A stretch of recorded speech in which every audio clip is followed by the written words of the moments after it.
Jadi di kesempatan sebelumnya aku sudah bahas tentang bagaimana cara menulis bab 1 yang baik dan benar. Nah, sekarang saatnya membahas gimana caranya menulis bab 2 yang baik dan benar. Nah, di bab 2 sendiri kita sering nyebutnya macam-macam ya. Kadang ada yang nyebut telaah pustaka, tinjauan pustaka, studi pustaka, atau bahkan studi literatur. Tapi sebenarnya intinya sama, yaitu penjebaran dari apa sih yang mau kita bahas, dan sebenarnya itu uraian dari yang bab 1. Karena tadi kan di bab 1 kita nggak boleh nulis terlalu banyak di latar belakang, mesti to the point, yang penting-penting aja yang melatar belakanginya. Maka di bab 2 ini saatnya kita mengelaborasi lebih dalam dan lebih jelas sih tentang yang kita gunakan. Misalnya kayak di bab 1 aku tuh menjelaskan tentang insomnia. Kata-kata kuncinya apa sih? Misal di bab 1 aku insomnia, yang mau ditelitinya, terus udah itu menggunakan minuman fungsional dari 3 bahan, yaitu chamomile, teh hijau, dan juga kayu manis. Kemudian subjeknya siapa sih? Mencit jantan, galur wistar. Nah, ini semua yang harus dibahas di bab 2. Oke, aku akan jelaskan dari yang pertama. Oke, yang pertama yaitu tentang insomnia. Apa yang harus aku bahas di yang subbab pertama ini? Oke, di pertama aku akan menjelaskan tentang insomnia.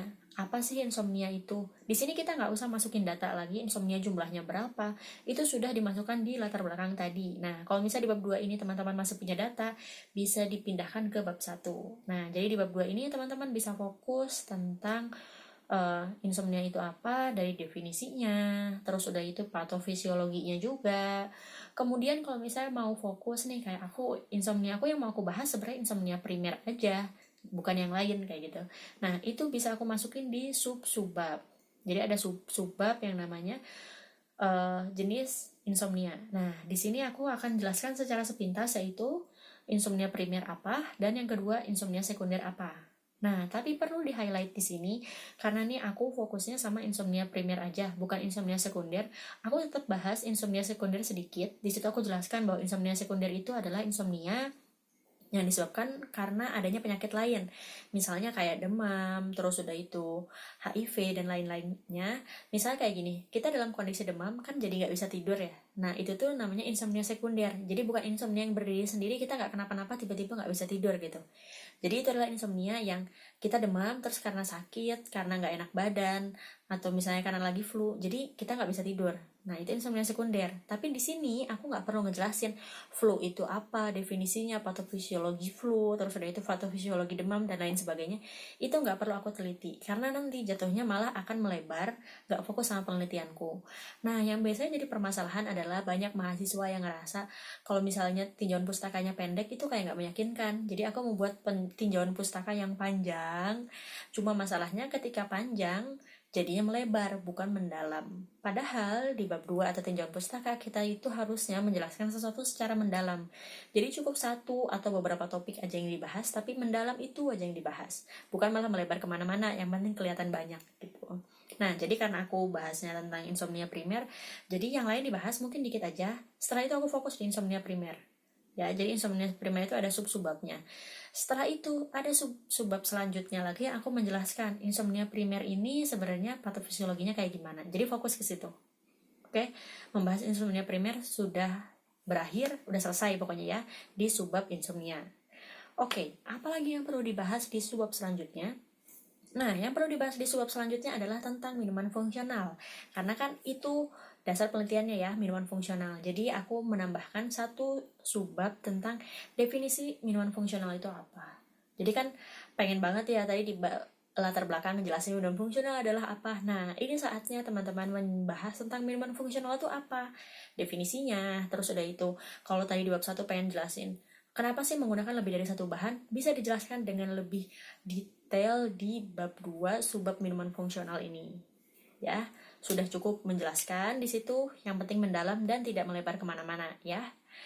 Sudah selesai di subbab minuman fungsional, kemudian kita lanjut ke subbab 3 bahan yang tadi. Nah, kita kan saya sih melakukan penelitian minuman fungsional menggunakan 3 bahan, yaitu chamomile, teh hijau, dan kayu manis. Nah, di sini kita akan bahas satu persatu di setiap sub-subbabnya.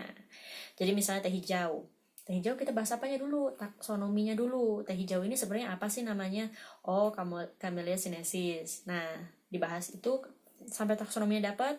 Setelah itu baru kita membahas di subbab selanjutnya, bahan apa sih yang ada di dalam teh hijau ini sehingga bisa memberikan efek mempercepat tidur atau mencegah insomnia tadi. Nah, sudah itu dibahas di subbab sendiri, gimana prosesnya, gimana ketika bahan tersebut masuk ke dalam tubuh, terus itu bisa menyebabkan efek anti-insomnia tadi. Udah, begitu juga untuk bahan yang lain yaitu chamomile sama kayu manis. Efeknya itu seperti apa dan fungsinya apa sih di dalam minuman fungsional tersebut. Oke, sudah selesai di situ.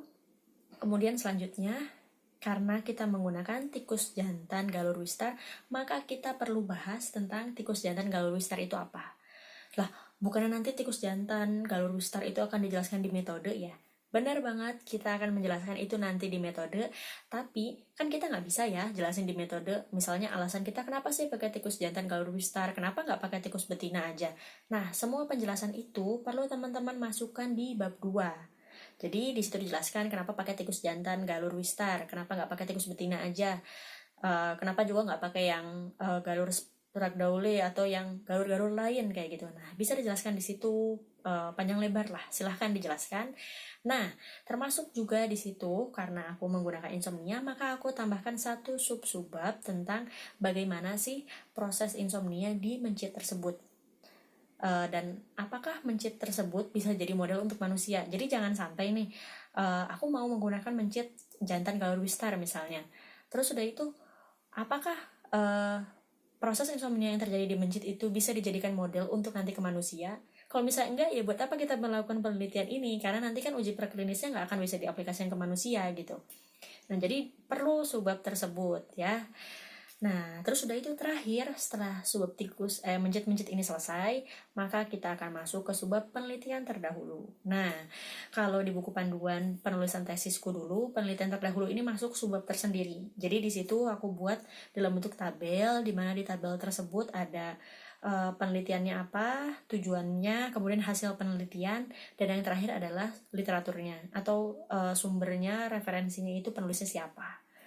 Udah ditulis dalam tabel, ada banyak literatur yang nantinya akan menjadi pendukung atau penguat di judul penelitian yang aku buat. Oke, setelah itu setelah tabel jangan dibiarkan kosong, sayang banget kan. Nah, di situ teman-teman jelaskan kesimpulan dari tabel ini apa. Kan udah nih ditulis penelitian terdahulu di tabelnya apa. Nah, teman-teman bisa tulis di situ kesimpulannya dari tabel ini apa. Mungkin ada research gap atau gap penelitian, misalnya penelitian terdahulu ini buat minuman fungsional nggak pernah ada yang gabungin 3 bahan, paling cuma 2 bahan atau kalau nggak cuma 1 bahan aja. Nah, teman-teman bisa masukin nih gapnya. Atau kalau nggak, misalnya dari penelitian terdahulu ada yang penelitiannya berhasil, ada yang penelitiannya nggak berhasil, ada yang menggunakan mencit jantan, ada yang menggunakan mencit betina. Nah, teman-teman bisa menjadikan gap penelitian tersebut sebagai keterbaruan penelitian. Biasanya kan kalau nanti sempro ditanyain, apa sih keterbaruan penelitian kamu? Nah, kalau teman-teman punya bab 2 yang setelah tabelnya ini menjelaskan gap penelitiannya apa, ini akan sangat membantu teman-teman ketika menjawab pertanyaan tersebut. Jadi nggak usah bingung apa ya. Nah, sudah ada nih di sini penjelasannya gitu. Oke, bab 2 segitu aja, nggak usah terlalu banyak. Dan yang penting adalah mendalam bukan melebar ya.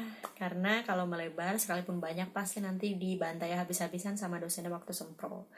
Oke, kalau misalnya ada yang mau tanya gimana caranya menulis bab 2 yang baik dan benar, atau misalnya masih bingung dengan penjelasan ini, bisa banget untuk tanya-tanya nih di kolom komentar, atau kalau enggak bisa banget DM aku, atau kalau misalnya masih bingung juga bisa juga ngontak Mocha Kreatif untuk minta bantuan bagaimana penulisan dan analisa data untuk skripsi, tesis maupun disertasi kamu.